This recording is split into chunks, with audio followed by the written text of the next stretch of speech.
अगर आप भी चाहते हैं डीजे सुजीत पिपरा कोठी का वीडियो सबसे पहले आप तक पहुंचे तो लाल बटन को दबाकर चैनल को सब्सक्राइब जरूर करें और साथ में बेल आइकन को दबाना ना भूलें।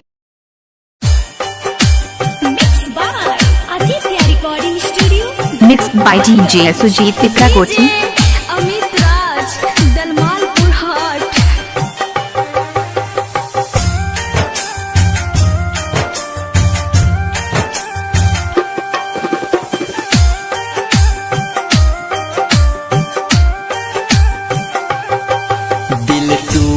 गयल जब से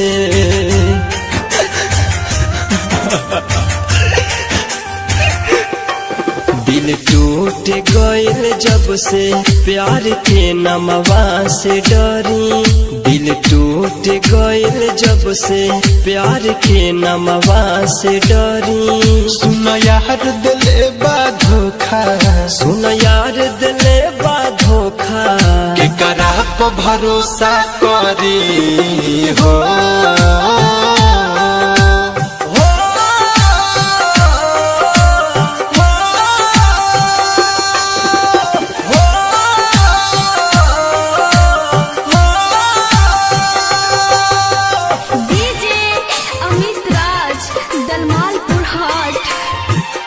mix by DJ Sujit Pipra Kothi.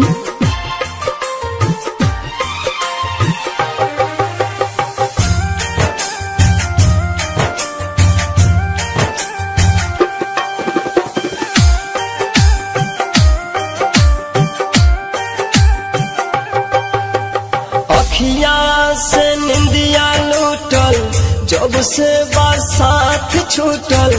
देखल सब सपना टूटल। सोना सोना यार हो, सोना सोना यार। करी है अब प्यार बलम से भइली, आजाद हमसे जोड़ली मोर नाता गम से। सुन सुना यार हो, सुन सुना यार। अखिया से निंदिया लूटल जब से साथ छूटल। देखल सब सपना टूटल। सोना सोना यार हो, सोना सोना यार। करी है अब प्यार बलम से भइली, आजाद हमसे जोड़ली मोर नाता गम से। सुन सुन यार हो, सुन सुन यार। अब तू ही बताव ये भाई,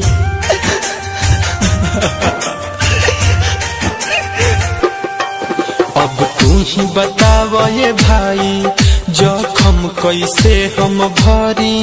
अब तू ही बताव ये भाई, जखम कैसे हम भरी। सुन यार दिले बा धोखा, सुन यार दिले बा धोखा, के करा पे भरोसा करी हो।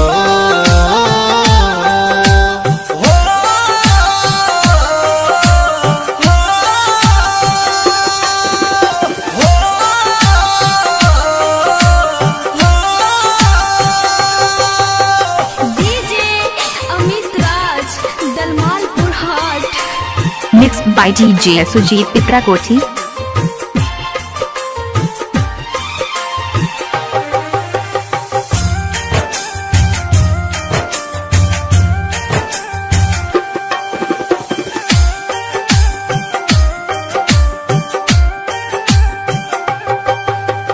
पैसा बिक गईली कह के ना हमार भैली। दोसरा के बहिया धैली। सोना सोना यार हो, सोना सोना यार। राइटर मनोज बतैले, शेषनाथ भी खूब समझैले। दीपक ना कुछ पहिले, प्यार में यार हो भैनी बेकार। पैसा बिक गईली कह के ना हमार भैली। दोसरा के बहिया धैली।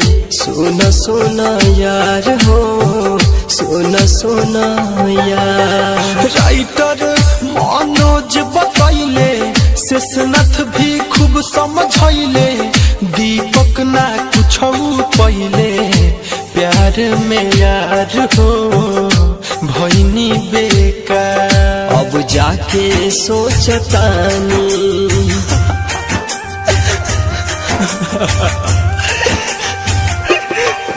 अब जाके सोचतानी कहे अखिया गइल लड़ी। अब जाके सोचतानी कहे अखिया गइल लड़ी।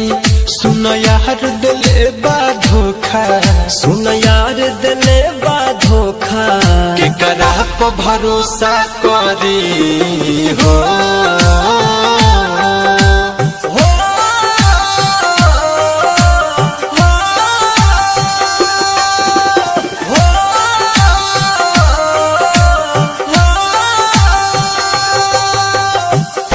Mix by DJ Sujit Pipra Kothi. Contact number 75 4 29 007।